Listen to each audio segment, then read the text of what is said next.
Hello my dear student, क्या आप कभी रोड पे कार से ट्रैवल किया आपने या बाइक से? गर्मी के समय में आपको लग रहा होगा यार आगे के रोड पे तो पानी गिरा हुआ है, राइट? आपको लगता है आगे के रोड पे पानी गिरा हुआ है, ये तो गीला है यार, दिस रोड इज वेट। मगर जैसे जैसे आगे जाओगे आप, ये गीलापन गायब होता जाएगा। इसे क्या कहते हैं पता है? मिराज। और ये एक प्रकार का ऑप्टिकल इल्यूजन है, मतलब लाइट से क्रिएट होने वाला इल्यूजन। इसके अलावा गाइज, होली में कभी आपने होली फायर देखा? होली फायर के ऊपर से जब आप देखोगे ना, तो आपको जो चीजें है ना वो हिलती हुई नजर आएगी। कैसे नजर आएगी? यस, हिलती हुई नजर आएगी। ये भी एक प्रकार का ऑप्टिकल इल्यूजन है। आप जानना चाहते हो इन दोनों के पीछे का कारण क्या है? आगे बढ़ते हैं। एक चीज और, stars, twinkle twinkle little star, poem तो पढ़ा था ना बचपन में। तो स्टार्स ट्विंकल क्यों करते हैं, क्या आप ये जानना चाहते हो? इसके अलावा अगर एक प्रिज्म से एक व्हाइट लाइट पास करे, एक प्रिज्म है ग्लास प्रिज्म, इससे अगर एक व्हाइट लाइट पास करे यार, 7 डिफरेंट कलर्स में बट जाते हैं।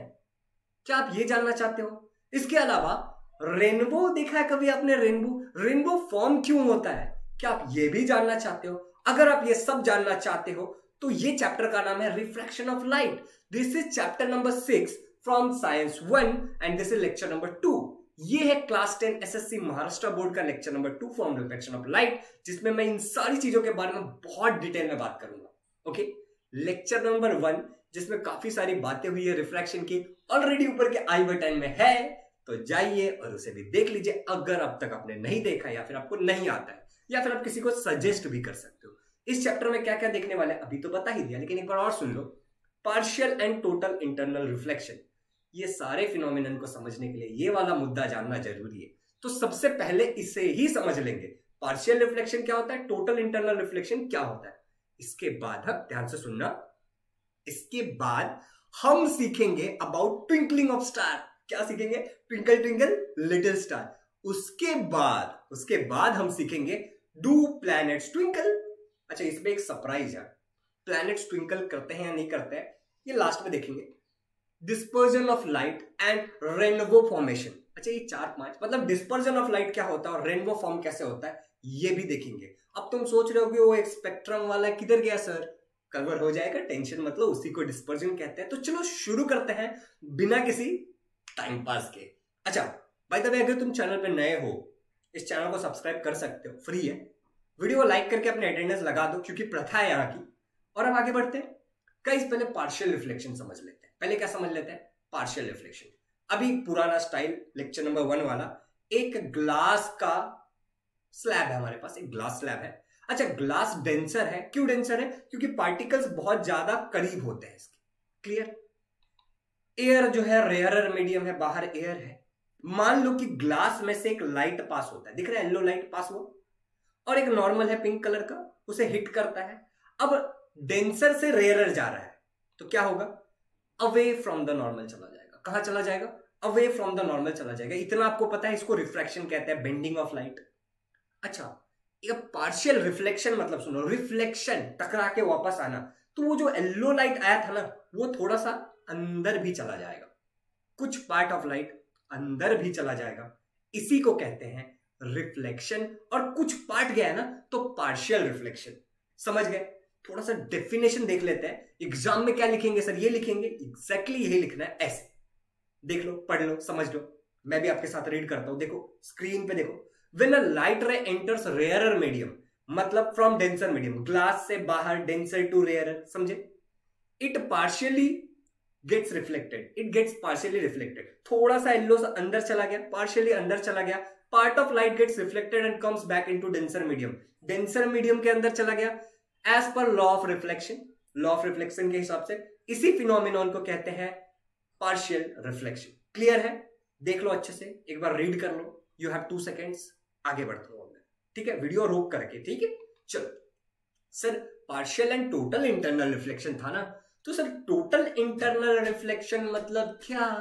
ध्यान से देखो, टोटल इंटरनल रिफ्लेक्शन मतलब होता है, ये एक ग्लास स्लैब है, बड़ा ग्लास स्लैब है अब की बार, ठीक है? अब की बार बड़ा ग्लास स्लैब है, ये डेंसर मीडियम है, बाहर में एयर होगा जो रेयरर मीडियम होगा। दिख रहा है आप लोगों को? मान लेते हैं यहां पे एक पॉइंट सोर्स ऑफ लाइट है। क्या है यहाँ पे? एक लाइट का सोर्स है, येलो कलर का, दिख रहा है आपको स्क्रीन पे? देखो, ध्यान से देखो। ओके, अब यहां से एक तिरछी रे निकली, यूं निकली और नॉर्मल को टकराई। अब क्या होगा तुम्हें पता है, ये एक एंगल बनाएगा, एंगल ऑफ इंसिडेंस, ये भी तुम्हें पता है। अगर डिटेल में समझना है लेक्चर नंबर 1 देखना पड़ेगा, ठीक है। तो ये एंगल ऑफ इंसिडेंस बनाएगा और थोड़ा सा रिफ्रैक्ट हो जाएगा। क्या हो जाएगा, बाहर थोड़ा सा बेंड होगा, ठीक है, थोड़ा सा बेंड होगा और रिफ्रैक्ट हो जाएगा, अवे फ्रॉम द नॉर्मल जा रहा है। कहां जा रहा है, अवे फ्रॉम द नॉर्मल जा रहा है। क्यों, क्योंकि डेंसर टू रेयर है, जैसे पीछे हो रहा था, ठीक है। थोड़ा सा अंदर भी आ जाएगा, पार्शियल रिफ्लेक्शन भी होगा, अभी हमने देखा, यहां तक क्लियर है। अब मान लो कि मैंने एंगल ऑफ इंसिडेंस जो आई है उसको थोड़ा सा बढ़ा दिया, मतलब लाइट ऐसे झुका था उसको थोड़ा और झुका दिया, सुन रहे हो ना तुम लोग, लाइट ऐसे झुका था थोड़ा और झुका दिया, एंगल ऑफ इंसिडेंस को मैंने क्या किया, बढ़ा दिया है। मैंने क्या किया है my dear students, angle of incidence को बढ़ा दिया है। अब ध्यान से देखो क्या होगा, अभी भी कुछ लाइट रिफ्रैक्ट हो जाएगा, अवे फ्रॉम द नॉर्मल थोड़ा और दूर जाएगा, और कुछ पार्शियल रिफ्लेक्शन हो जाएगा, रेड और ब्लू कलर के लाइन से आपको दिख रहा होगा। Guys guys guys guys guys guys रुको रुको रुको रुको, वीडियो बंद मत करना क्योंकि बहुत इंपॉर्टेंट है। Angle of incidence, sorry, angle of incidence को थोड़ा और बढ़ा देते हैं, तो एंगल ऑफ इंसिडेंस थोड़ा और बढ़ गया, इंक्लिनेशन दिख रहा है आपको, ठीक है। और अभी जो रिफ्रैक्टेड रे आपको दिख रहा है 90 डिग्री बनाया उसने, देखो 90 डिग्री, ऐसा डायरेक्ट 90 डिग्री बनाया है, R is equal to 90 degree, refraction का एंगल कितना मिल रहा है 90 डिग्री। और ऐसे टाइम में जो एंगल ऑफ इंसिडेंस होगा I, उसको IC बुलाते हैं, क्रिटिकल एंगल बुलाते हैं, उसको क्या बुलाते हैं, क्रिटिकल एंगल बुलाते हैं। मतलब कि एक ऐसा एंगल ऑफ इंसिडेंस जिसके लिए एंगल ऑफ रिफ्रैक्शन 90 डिग्री मिलेगा, ध्यान से सुनना, एक ऐसा एंगल ऑफ इंसिडेंस जिसके लिए एंगल ऑफ रिफ्रैक्शन 90 डिग्री मिलेगा, उसी को कहते हैं क्रिटिकल एंगल।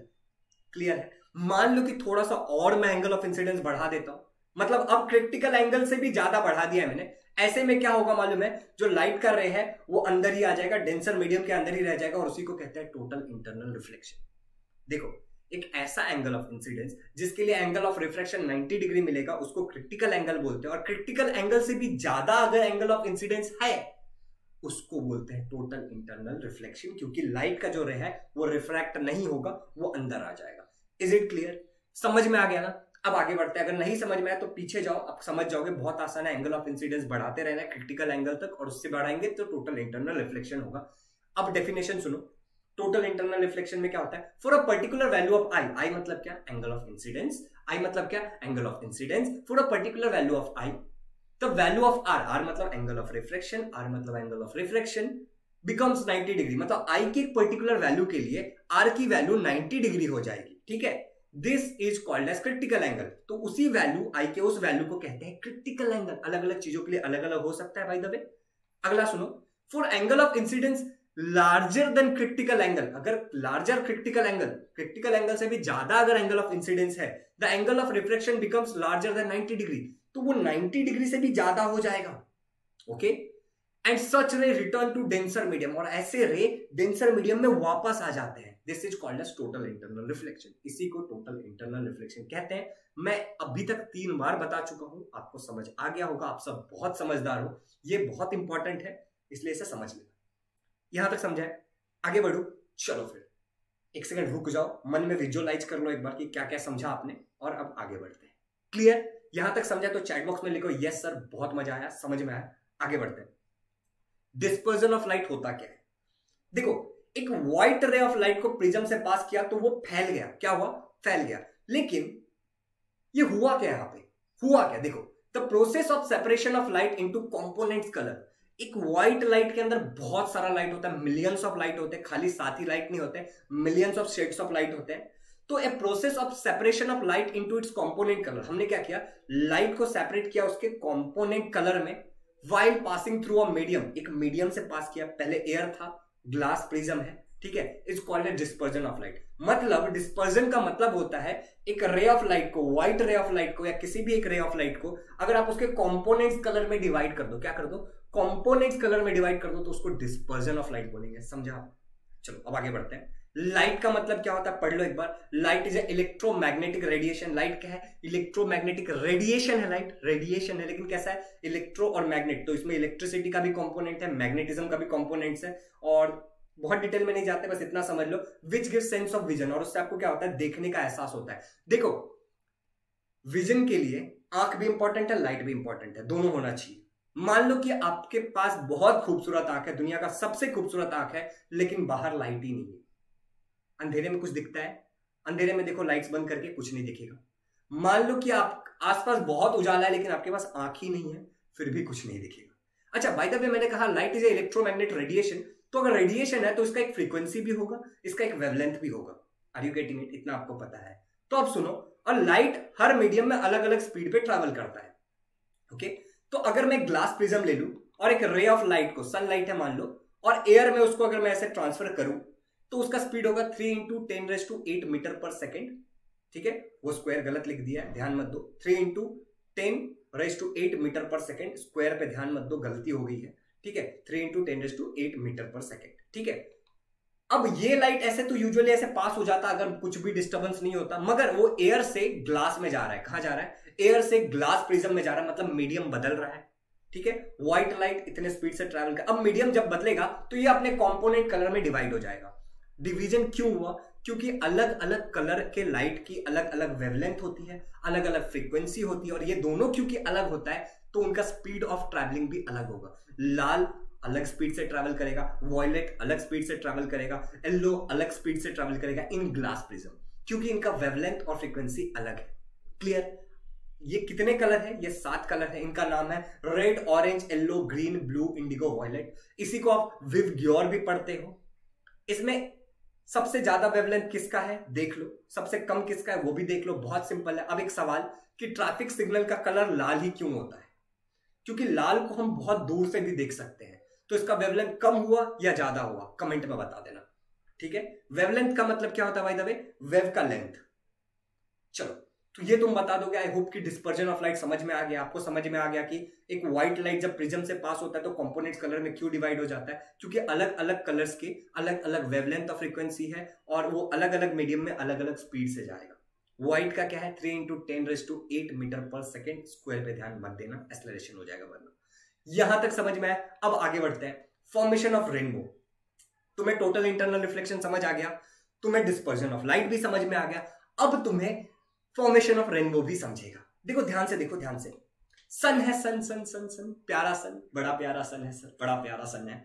सन है और ये बारिश की एक बूंद समझ लो कि एक बूंद बारिश का। अच्छा, रेनबो फॉर्म होने के लिए सूरज और पानी दोनों की जरूरत है। आई मीन बारिश की भी जरूरत है, सूरज की भी जरूरत है। अब देखो, ये सन से एक रे ऑफ लाइट आया, this water is a medium, बाहर एयर एक मीडियम है, एयर से होते हुए वाटर में जा रहा है लाइट, तो मीडियम बदलेगा, मीडियम बदलेगा तो डिस्पर्जन होगा। ठीक है, तो कंपोनेंट्स कलर में डिवाइड हुआ। अब वाटर के इस पार्ट पे टकराया, लास्ट वाले पार्ट पे, क्या पास होके अलग फिर से रिफ्लेक्शन हो जाएगा? नहीं, यहां पे होता है टोटल इंटरनल रिफ्लेक्शन। यहां पे क्या होता है? टोटल इंटरनल रिफ्लेक्शन, क्योंकि जो एंगल बनेगा ऑफ इंसिडेंस वो ग्रेटर होगा क्रिटिकल एंगल से, इसलिए यहां पे टोटल इंटरनल रिफ्लेक्शन होगा। और लाइट के रे वापस रिफ्लेक्ट हो जाएंगे अंदर में ही, डेंसर मीडियम जो वाटर है उसी में रिफ्लेक्ट हो जाएंगे, और उसके बाद रिफ्लेक्ट होके बाहर निकलेंगे, तो फॉर्म होगा रिफ्रैक्शन, मतलब सॉरी, तो फॉर्म होगा रेनबो। हुआ क्या? रेनबो एक कलेक्शन ऑफ फिनोमिनन है, बहुत सारे फिनोमिनन का कलेक्शन है। पहले एक स्ट्रेट लाइन आया, फिर उसका रिफ्रैक्शन हुआ, फिर उसका टोटल इंटरनल रिफ्लेक्शन हुआ, और फिर रिफ्रैक्शन हुआ, और फिर आपको रेनबो मिल गया डिस्पर्जन के कारण। क्लियर है? बहुत सिंपल है। जो मैंने बोला लाइन टू लाइन लिख लो, एग्जाम में वही लिख देना, नंबर मिल जाएंगे। रे ऑफ लाइट आया, रिफ्रैक्शन हुआ, फिर टोटल इंटरनल रिफ्लेक्शन हुआ, और फिर रिफ्रैक्शन हुआ, और फिर आपको रेनबो मिल गया। इसी को अच्छे से समझा देना, एग्जाम में पूरा नंबर मिलेगा। बहुत सिंपल है, वीडियो को बहुत बड़ा नहीं करना चाहता हूं, समझाना चाह रहा हूं मैं। Is it clear? चलो, अब मान लो कि हमने एक क्वेश्चन पूछा था कि अगर हम रोड पे ट्रैवल कर रहे हैं, तो रोड पे ट्रैवल करते करते हमें पानी का एहसास होता है, लेकिन पानी होता नहीं है, लेयर बाय लेयर गायब होता है। तो ऐसा क्यों होता है? मान लो कि रेगिस्तान में हम, और तुमने वो सुना ही होगा कि रेगिस्तान में पानी का भ्रम हो जाता है, इल्यूजन ऑफ वाटर होता है लोगों को। उसी कंसेप्ट को समझ के मिराज को समझते हैं। तो मैं मिराज की बात कर रहा हूं अभी। हम रेगिस्तान में है, मान लो रेगिस्तान में सूरज भी ऊपर चमक रहा है, दिख रहा होगा आपको, सूरज भी ऊपर चमक रहा है। नीचे जमीन जो है ना, दोपहर में गर्म होता है। कैसा होता है? हॉट होता है। उसके थोड़ा ऊपर जाओगे ना तो थोड़ा वार्म होगा, कम गर्म होगा, और उसके ऊपर जाओगे तो थोड़ा थोड़ा कूल होगा। मतलब हॉटनेस धीरे धीरे कमते जाती है। क्या होते जा रही है? हॉट, ठीक है, उसका थोड़ा ठंडा, फिर थोड़ा ठंडा, फिर थोड़ा ठंडा। क्लियर है यहां तक? चलो फिर अब देखो नीचे बहुत गर्म है, लाल कलर से दिखाया मैंने, देखो कलर बदल रहा है नीचे का, देखो बहुत गर्म है, उसके बाद थोड़ा ठंडा है, फिर बहुत ठंडा है, और उसके बाद काफी ठंडा है। मतलब नीचे बहुत गर्म है तो मीडियम कौन सा होगा? रेयरर मीडियम होगा। गर्म है तो पार्टिकल्स वाइब्रेट होते रहेंगे, एक दूसरे से दूर जाएंगे, तो रेयरर है, दूर जाएंगे। ऊपर ठंडा है मतलब पार्टिकल्स एक दूसरे के पास रहेंगे, मतलब डेंसर है। क्लियर? रेयर डेंसर समझ गया? तो ऊपर डेंसर है, नीचे रेयरर है, ऊपर डेंसर है, नीचे रेयरर है, नीचे गर्म है, ऊपर ठंडा है। क्लियर? चलो फिर ध्यान दो। ये एक आदमी है, इसको बाहर पानी का एहसास दिख रहा है, ये दौड़ रहा है पानी देखने के लिए। ऊपर से सनलाइट आया, ऊपर से सनलाइट आया, क्या आ रहा है? सनलाइट आ रहा है, किसी तो आसमान से आ रहा है, तो स्काई है ऊपर, बादल भी होंगे ऊपर, क्लाउड्स भी होंगे, ठीक है, तो वहां से रिफ्लेक्ट होके आ रहा है मान लो, ठीक है। क्योंकि ऊपर डेंसर था, ऊपर क्या था? डेंसर था, नीचे रेयरर है, तो क्या होगा? Denser to rarer, away from the normal. पूरे इसमें यही चल रहा है, अवे फ्रॉम द नॉर्मल, और किसी की बात नहीं हो रही है। तो याद रखना lecture number 2 is all dedicated to away from the normal. Denser से रेयर ट्रेवल हो रहा है, अवे फ्रॉम द नॉर्मल गया, लेयर बदल रहा है, ध्यान से देखो, ये याद रखना लेयर बदल रहा है।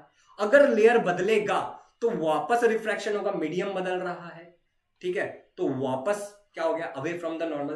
तो 2-3 बार ऐसा होगा, 2, 3, 4, 5, 10, 20 बार भी हो सकता है। क्या? रिफ्रैक्शन, मल्टीपल रिफ्रैक्शन होंगे।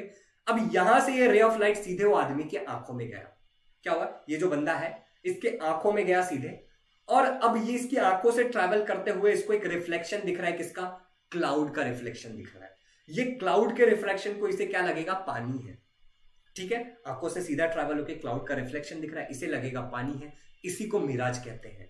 तो मिराज भी एक ऑप्टिकल इल्यूजन है जो रिफ्रैक्शन के कारण होता है। किसके कारण होता है? यस, रिफ्रैक्शन के कारण होता है। समझ में आ गया होगा आप लोगों को। तो थोड़ा सा आगे बढ़ते हैं, ट्विंकलिंग ऑफ स्टार, आखिरी टॉपिक समझ लेते हैं। तुम बोलोगे सर प्लैनेट्स का क्या, तो वो तुम बताओगे मुझे नीचे के कमेंट में, बस 2 शब्दों का अंतर है, तुम रिसर्च करोगे और मुझे चैट में बताओगे। चैट बोल रहा हूं, आई मीन टू से कमेंट बॉक्स में बताओगे, ठीक है। प्लैनेट्स ट्विंकल करते हैं, नहीं करते हैं, क्यों नहीं करते हैं, वो तुम बताओगे, मैं कुछ हिंट देके छोड़ दूंगा। देखो, ट्विंकलिंग ऑफ स्टार एक एटमॉस्फेरिक रिफ्रैक्शन का फिनोमिनन है। मतलब एटमॉस्फेयर के कारण, हमारे आसपास का एटमॉस्फेयर, जैसे अभी हमने मिराज देखा, सिमिलरली एटमॉस्फेयर में बहुत लेयर होते हैं, उसके कारण जो रिफ्रैक्शन होता है उसी का एक फिनोमिनन है ट्विंकलिंग ऑफ स्टार। क्या सच में स्टार ट्विंकल करते रहते हैं? तो जवाब है ना, ट्विंकल नहीं करते रहते हैं। हमें लगता है कि स्टार ट्विंकल कर रहे हैं, वही देखते हैं क्यों। तो देखो, ये मान लो एक अच्छा खूबसूरत सा नजारा है, मैंने खुद बनाया, ठीक है। नीचे है अर्थ, ऊपर है एटमॉस्फेयर, ये हमारा एटमॉस्फेयर है, और फिर है आउटर सरफेस, मतलब स्पेस, आसमान, काला आसमान, ठीक है, लाइट नहीं है वहां पे, और कुछ चांद सितारे भी दिख रहे हैं, कुछ पेड़ पौधे भी लगाए मैंने, ठीक है। अब देखो आगे, ऊपर से नीचे आओगे तो ऊपर ठंडा है, नीचे थोड़ा ऊपर नीचे आ रहा है, तो density increases from top to bottom. ऊपर रेयरर होगा, नीचे नीचे नीचे डेंसिटी बढ़ते चली जाएगी। क्लियर? नीचे नीचे नीचे डेंसिटी बढ़ते चली जाएगी। यहां तक समझा है? बहुत अच्छी बात है अगर यहां तक समझ गए हो तो। अब आगे बढ़ते हैं, ठीक है, ध्यान से सुनो। Star are point source of light. देखो, planets are not point source of light, collection of point source of light है वो।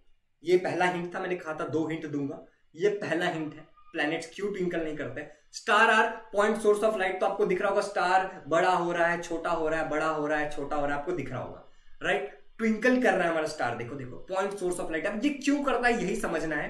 तो एक बंदा है, अब ये कंफ्यूज है, यार ये स्टार ट्विंकल क्यों कर रहा है, ओ पाजी ये ट्विंकल क्यों कर रहा है, मुझे समझाओ। तो इसे वही समझाएंगे। तो देखो, star point source of light है, दैट मीन्स कि स्टार के पास खुद का लाइट है।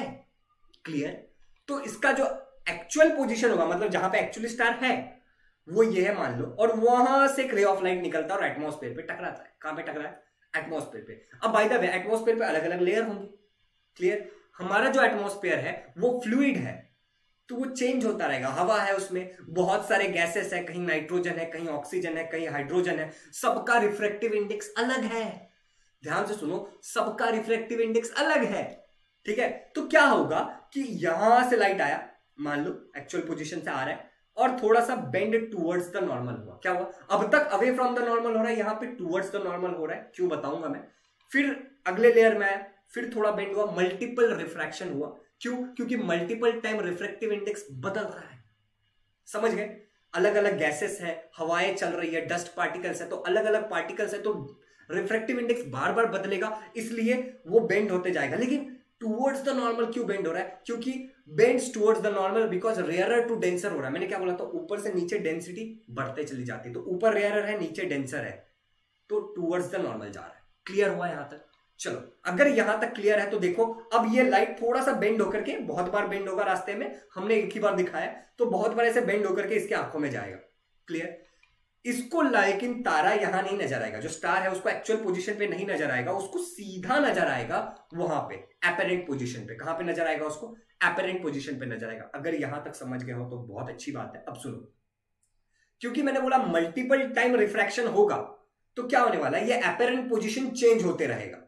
ठीक है, अब विजुअलाइज करो, मुझे देखो, ये देखो, ये एपेरेंट पोजीशन चेंज हो रहा है, मुझे देखो, मुझे एपेरेंट पोजीशन ये मेरे उंगली का चेंज हो रहा है, इसको देखो बार बार चेंज हो रहा है, तो ऐसे में क्या होगा? ये शेकिंग नजर आएगा, हिलता हुआ नजर आएगा। एंड क्योंकि star point source of energy है, पॉइंट सोर्स ऑफ लाइट है, मीन टू से, इसलिए आपको ट्विंकल होते हुए नजर आता है। क्लियर हो? इसलिए ट्विंकल होते हुए नजर आता है। मैं दोबारा नहीं बोलूंगा ये सब, नहीं तो आप और कंफ्यूज हो जाओगे। बस सिंपली वीडियो को रिवाइंड करके एक बार और देख लेना, समझ जाएगा। बहुत सिंपली समझाया, लिख लिख के देख लेना, समझ जाएगा। आई होप कि ट्विंकलिंग ऑफ स्टार्स भी समझ में आ गया है। प्लैनेट का एक हिंट दिया मैंने, क्यों प्लैनेट क्या है? बड़ा है, काफी ह्यूज है, और वो पॉइंट सोर्स ऑफ लाइट नहीं, collection of point source of light है। और दूसरा हिंट देता हूं कि प्लैनेट हमसे बहुत नजदीक है, और तारे इसलिए ट्विंकलिंग दिखाई देते क्योंकि हमसे काफी दूर है। ठीक है, प्लैनेट हमसे नजदीक है, हालांकि स्टार्स से काफी छोटे हैं, लेकिन हमसे काफी नजदीक है अर्थ से, और स्टार्स काफी दूर है, हालांकि प्लैनेट से स्टार्स बहुत बड़े होते हैं। These are the two hints जिसका इस्तेमाल करके आप मुझे बताओगे कि प्लैनेट ट्विंकल क्यों नहीं करता। डिटेल में लिखोगे कमेंट में, ये तुम्हारी जिम्मेदारी है। इसके अलावा वीडियो जिसको भी जरूरत हो उसको शेयर करना। यहां पे इस चैप्टर के सारे थ्योरी खत्म कर दिया मैंने। कैसा लगा आपको लेक्चर 1 और 2 ये बता देना। 1 शॉट वीडियो भी आएगा, ठीक है, मगर ये बताओ कि कैसा लगा। ठीक है गाइज, तो यहां पे मैं आपसे कुछ विनती करना चाहता हूं कि वीडियो को अब तक अगर लाइक नहीं किया तो लाइक कर दो, शेयर भी करो अपने दोस्तों के साथ। आपका शेयर मेरे लिए बहुत इंपॉर्टेंट है, तो जिसके लिए भी जरूरत है उसको शेयर करो, सभी को शेयर करो, और चैनल को सब्सक्राइब करो और बेल आइकन दबाओ कि आपको अगली वीडियो भी मिले।